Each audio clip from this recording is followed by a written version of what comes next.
Hello students, welcome to unique coaching. आज हम class 10 का chapter 3 pair of linear equation in two variables करेंगे। तो स्टूडेंट्स, हमें सबसे पहले ये पता होना चाहिए कि वेरिएबल क्या है। आपको पता है वेरिएबल हमारे पास एक्स वाई कुछ भी हो सकता है जिसकी वैल्यू वेरी करेगी, जिसकी वैल्यू चेंज करेगी, जो वैल्यू फिक्स नहीं होगी। इसी तरह से हमारे पास जब हम इस वेरिएबल को किसी कांस्टेंट से, कांस्टेंट हमारे लिए वो जिसकी वैल्यू फिक्स रहती है, जैसे 2, 3 and so on, in constant और वेरिएबल को जब हम मल्टीप्लाई कर देते हैं तो हमारे पास एक टर्म प्रोड्यूस हो जाती है। फॉर एग्जाम्पल, अगर हमने 2 को x से मल्टीप्लाई किया तो 2x बन गया स्टूडेंट्स, जो हमारे लिए एक टर्म है। इस टर्म में हमने एक और टर्म ऐड कर दी, जैसे हमने इसमें ऐड कर दिया 3y, तो हमारे लिए क्या बन गया स्टूडेंट्स? हमारे लिए बन गया 2x प्लस 3y। इस टर्म में हमने एक कांस्टेंट ऐड कर दिया, एग्जांपल के तौर पे हमने इसमें 5 ऐड कर दिया, और ये हमारे पास एक एक्सप्रेशन बन चुका है। इस एक्सप्रेशन को जब हमने 0 के इक्वल किया या किसी कांस्टेंट के इक्वल किया तो ये हमारे लिए एक इक्वेशन बन चुकी हुई है। तो ये हमारे पास जो इक्वेशन बनी है, इसमें हमारे लिए दो वेरिएबल्स हैं, एक x और एक y, और इसमें हमारे पास इन वेरिएबल्स की हाईएस्ट पावर यहाँ पे कुछ नहीं है, तो 1 पावर है दोनों की। तो हमारे लिए क्या हो गई? ये एक linear equation in two variables होगी। सिमिलरली हम एक इक्वेशन और ले लेंगे अगर इस तरह की, तो हमारे लिए chapter pair of linear equation in two variables हो जाएगा स्टूडेंट्स। तो ये हमारे लिए काफी इंपॉर्टेंट कंसेप्ट है।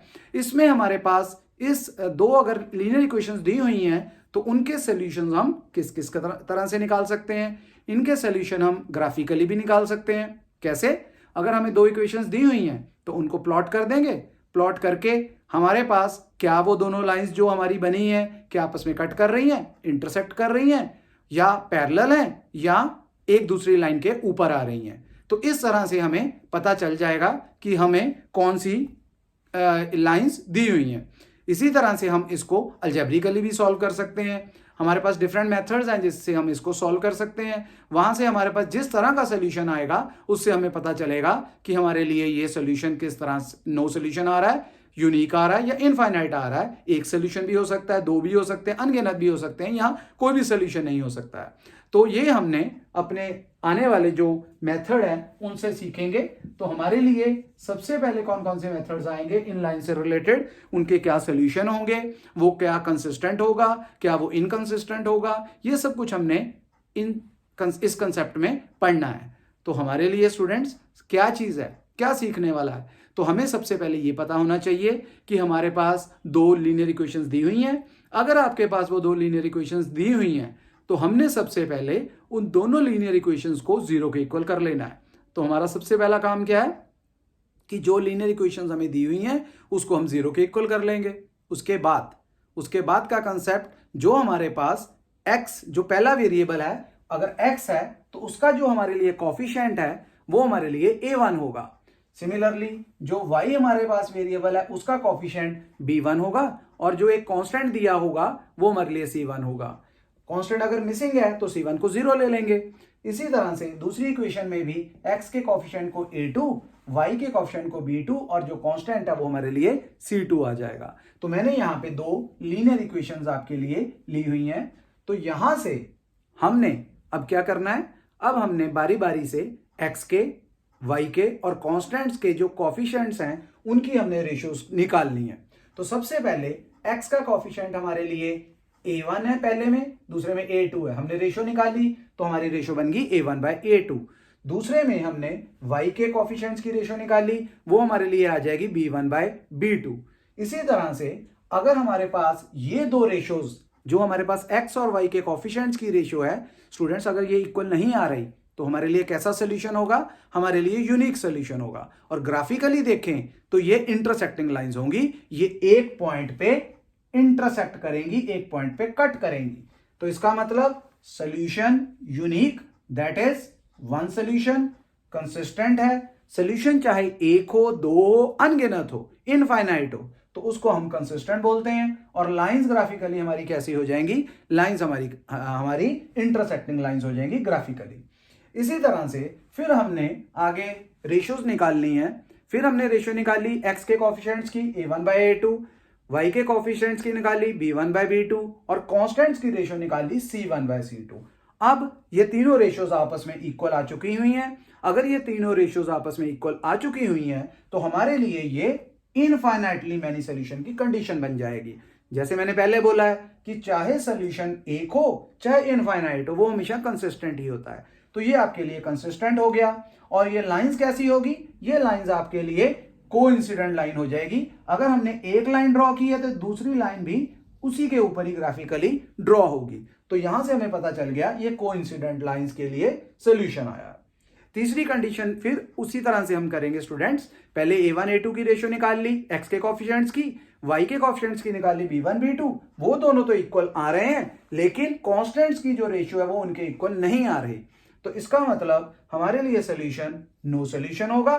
सोल्यूशन ही नहीं है तो कंसिस्टेंट का तो मतलब ही नहीं है। तो फिर क्या होगा? फिर वो इनकंसिस्टेंट होगा और ग्राफिकली लाइंस पैरेलल होंगी इस तरह से। ये लाइंस हमारी पैरेलल हैं, तो इसका मतलब नो सोल्यूशन हो गया। Okay students, clear? अगर आपको मेरा वीडियो अच्छा लग रहा है तो मेरे चैनल को लाइक, सब्सक्राइब, शेयर और कमेंट करें सेक्शन में जाके। तो ये हमारे लिए 3 कंडीशंस हो चुकी हुई हैं। अब आपके लिए मैं यहां पे एग्जाम्पल सॉल्व करने लगा हूं। हमारे पास इन कंडीशन से रिलेटेड एग्जाम्पल्स भी हैं। जैसे हमें गिवन है स्टूडेंट्स फर्स्ट कि हमें एक दिया हुआ है यहां पे 2x plus 3y equals to 5।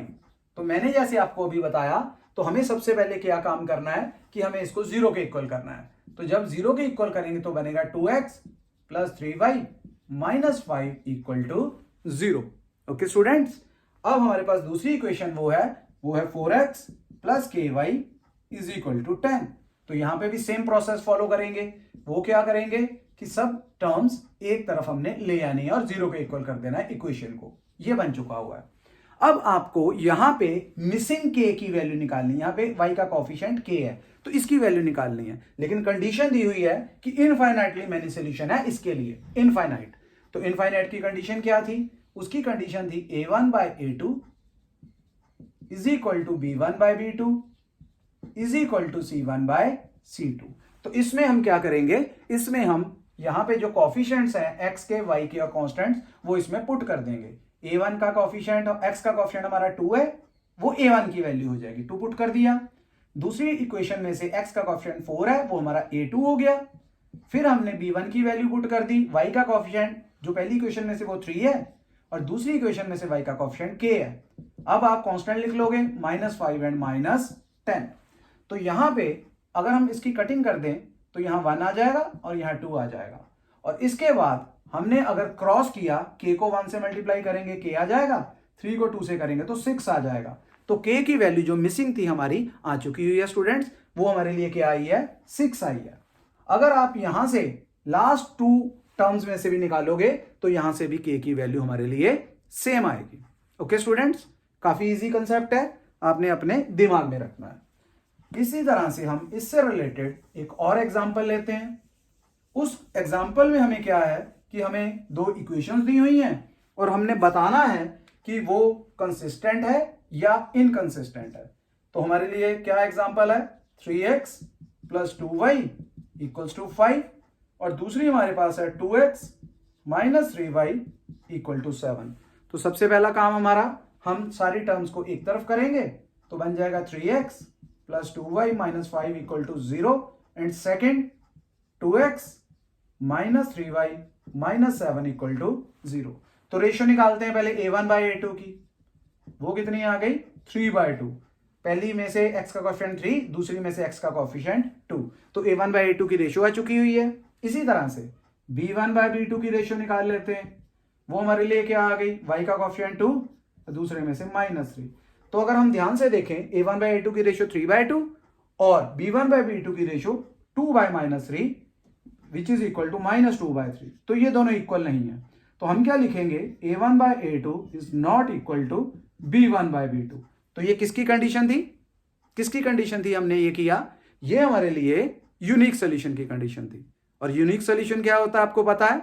Unique solution हमारे लिए कंसिस्टेंट होता है। तो ये हमारे लिए क्या आ गया?